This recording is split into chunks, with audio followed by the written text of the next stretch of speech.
आप कर्म करते हैं, फिर भी आप दुखी क्यों हैं? क्या आपका कर्म कर्म है या फिर दुष्कर्म है?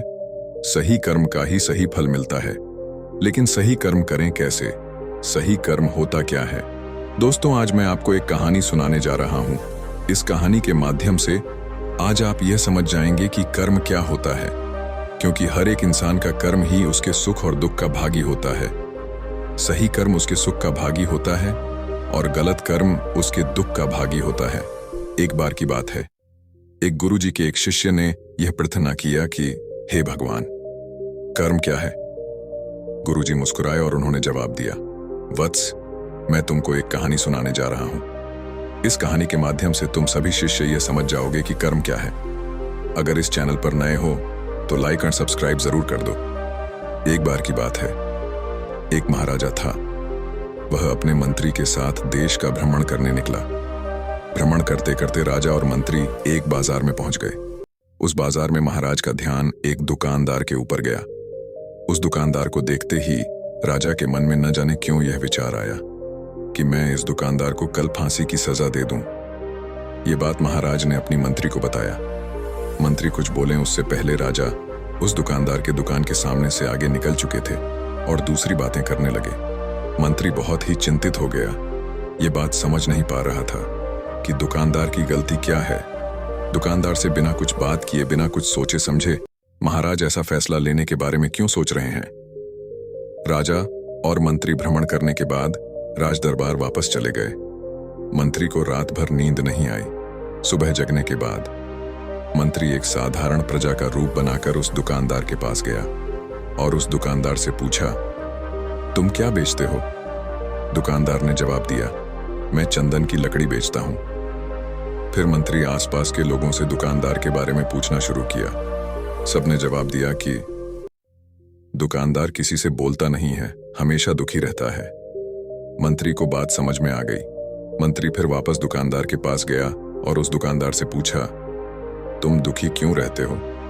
दुकानदार ने बताया, मैं दुखी इसलिए रहता हूं क्योंकि मेरे दुकान पर लोग आते हैं, चंदन की लकड़ियां सूंघते हैं और बोलते हैं, बहुत ही सुंदर है, बहुत ही अच्छी महक है, लेकिन कोई खरीदता नहीं है, इसलिए मैं बहुत दुखी रहता हूं। मंत्री दुकानदार की बात सुनकर खुद भी भाव विभोर हो गया। कोई भी दुकानदार दुखी क्यों न हो, अगर उसके दुकान का कोई भी सामान खरीदा न जाए, जबकि सामान में कोई कमी न हो। मंत्री सोचने लगा कि यह दुकानदार अपने दुखों के वजह से इतना दुखी रहता है, परंतु महाराज इस दुकानदार को फांसी पर क्यों लटकाना चाहते हैं? अर्थात महाराज के मन में आए हुए विचार का उत्तर अभी तक मंत्री को नहीं मिला था। मंत्री ने फिर दुकानदार से पूछा, भाई तब तुम क्या करोगे अगर तुम्हारे दुकान की सारी चंदन की लकड़ियां ऐसे ही रखी की रखी रह जाएंगी?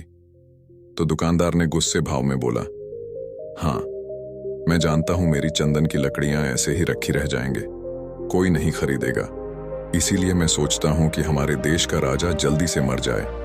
अगर वह जल्दी से मर जाता तो मैं उस राज दरबार में उस राजा के दाह संस्कार के लिए अपनी चंदन की लकड़ी देता, जिससे मुझे कुछ पैसे मिल जाते और इस बाजार के अलावा बाकी के लोगों को भी मेरे चंदन की लकड़ी के बारे में पता चलता, तो फिर शायद कुछ ना कुछ लोग मेरी दुकान से जरूर खरीदने आते। चंदन की लकड़ी। मंत्री दुकानदार की बात को सुनकर सब कुछ समझ गया और उसके मन में एक विचार आया। मंत्री ने दुकानदार से चंदन की कुछ लकड़ियां खरीदें। इस खरीदारी से दुकानदार को कुछ पैसे भी मिल गए और वह थोड़ा खुश भी हो गया। मंत्री चंदन की लकड़ियों को लेकर वापस राज दरबार चला आया। राज दरबार पहुंचकर मंत्री ने उन चंदन की लकड़ियों को राजा के समक्ष रख दिया और बोला कि हे राजन, ये चंदन की लकड़ियां उसी दुकानदार ने आपको भेंट किया है जिस दुकानदार को आप फांसी देने के लिए सोच रहे थे। राजा उन चंदन को सूंघे तथा सूंघने के बाद बड़े ही प्रसन्न हुए। उन्होंने कहा, यह चंदन की लकड़ियां बहुत ही ज्यादा खुशबूदार हैं। दुकानदार के इस अनोखे भेंट से राजा बहुत खुश हुए और मंत्री को कुछ स्वर्ण मुद्राएं दिए तथा बोले, जाओ उस दुकानदार को ये स्वर्ण मुद्राएं इनाम में देना और बोलना कि आज के बाद महल में जब कभी भी चंदन की लकड़ी की जरूरत पड़ेगी तब तुम्हारे दुकान से ही चंदन की लकड़ी ढी ली जाएगी। मंत्री जी मुस्कुराने लगे तथा यह सोचने लगे कि अब तो राजा के मन में उस दुकानदार को फांसी देने का विचार आ ही नहीं सकता। क्योंकि अब तो हमेशा राज दरबार के लिए चंदन की लकड़ियों का इंतजाम की जिम्मेदारी उस दुकानदार को जो मिल गई है। मंत्री स्वर्ण मुद्राओं को लेकर वापस दुकानदार की तरफ चल दिया।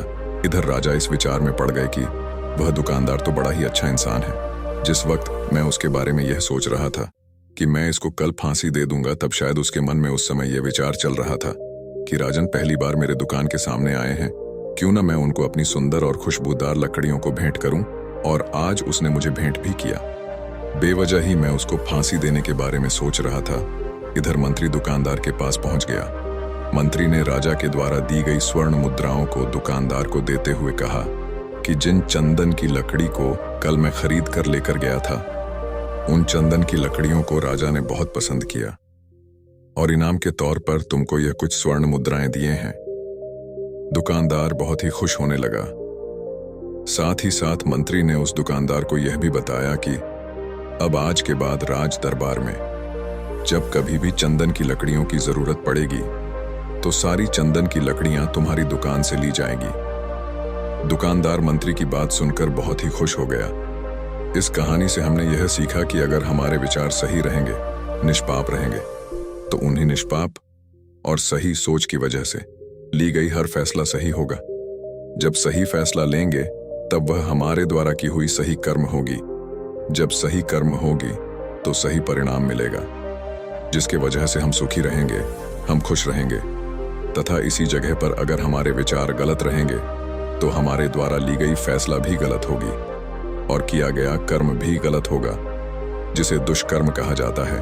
और उन्हीं दुष्कर्म के वजह से परिणाम भी गलत मिलेगा। जब दुष्परिणाम मिलेगा तब हम दुखी रहेंगे, परेशान रहेंगे। मंत्री ने दुकानदार से पूछा, क्यों भाई, तुम तो राजा के बारे में इतना बुरा भला सोचते थे, लेकिन राजा देखो तुम्हारी कितना चिंता करते हैं। राजा कितने अच्छे हैं। राजा अपनी प्रजा के बारे में कभी भी गलत नहीं सोचते हैं। दुकानदार मंत्री की बात से सहमत हो गया और बहुत दुखी हुआ। दुकानदार मंत्री से बोला, मैं कितना गलत सोचता था राजा के बारे में। राजा तो बड़े ही अच्छे हैं, बड़े ही भले राजा हैं। भगवान करे कि राजा की बहुत ही लंबी आयु हो। यह बात सुनकर मंत्री भी बहुत खुश हुआ। फिर मंत्री वहां से वापस राज दरबार को चला गया और यहीं पर गुरुजी ने इस कहानी को समाप्त कर दिए। फिर अपने शिष्यों से उन्होंने पूछा कि अब बताओ कि कर्म क्या है। किसी शिष्य ने कहा कर्म बोले हुए शब्द है, किसी शिष्य ने कहा कर्म वाणी है, तो किसी ने कहा कर्म सोच है, तो किसी ने कहा कर्म भावना है, वगैरह वगैरह। अपने सारे शिष्यों का जवाब सुनने के बाद गुरुजी ने बताया कि कर्म हर एक इंसान की खुद के विचार होते हैं। हमारे विचार जैसे रहेंगे हम वैसे ही कर्म करेंगे और उन्हीं विचारों के द्वारा की हुई कर्म हमारे सुख और दुख के लिए उत्तरदायी होंगे। अर्थात हमारे विचार अगर गलत है तो हमारे द्वारा की हुई कर्म भी गलत होगी तथा इसका परिणाम भी गलत निकलेगा। परिणाम स्वरूप हम दुखी रहेंगे। अगर हमारे विचार सही रहेंगे तो हम सही कर्म करेंगे, सही कर्म करेंगे तो फिर सही फल मिलेगा, जिससे हम सुखी रहेंगे।